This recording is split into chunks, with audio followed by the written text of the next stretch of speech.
کثرت سے درود پڑھنا. اللہم صلی علی محمد وعلی آل محمد كما صلیت علی ابراہیم وعلی آل ابراہیم انک حمید مجید. اللہم بارک علی محمد وعلی آل محمد كما بارکت علی ابراہیم وعلی آل ابراہیم انک حمید مجید. ایک مرتبہ جو درود پڑھتا ہے انعام کتنے ہیں؟ 5.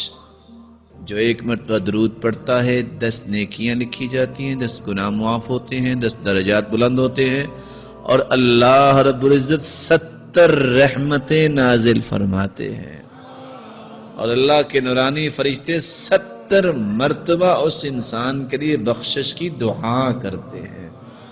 وَمَنْ صَلَّى عَلَيَّ 10 مرات حين يصبح وحين يمسي أدركته شفاعتي يوم القيامة. جو صبح اور شام 10 مرتبہ درود پڑھ لیتا ہے قیامت کو میری شفاعت کا مستحق بن جائے گا. اور اللہ کے رسول اس کے صحابی نے پوچھا میں دعا کتنی کروں اور میں کتنا درود پڑھوں؟ فرمایا تم جتنا بھی پڑھو اچھا ہے. کہا ایک ہی سا درود اور دعا ٹھیک ہے. فرمایا فَإِن زِدْتَ فَهُوَ خَيْرٌ لَكَ، اور زیادہ پڑھو. فرمایا آدھی دعا اور آدھا درود. کہا فَإِن زِدْتَ فَهُوَ خَيْرٌ لَكَ، اور زیادہ پڑھو تو بہتر ہے. کہا اگر میں درود ہی پڑھتا رہوں تو؟ فرمایا اذن تکفى همك ويغفر لك ذنبك، تیرے زندگی کے گناہ بھی سارے معاف ہو جائیں گے اور پوری زندگی کے غم بھی اللہ دور فرما دیں گے.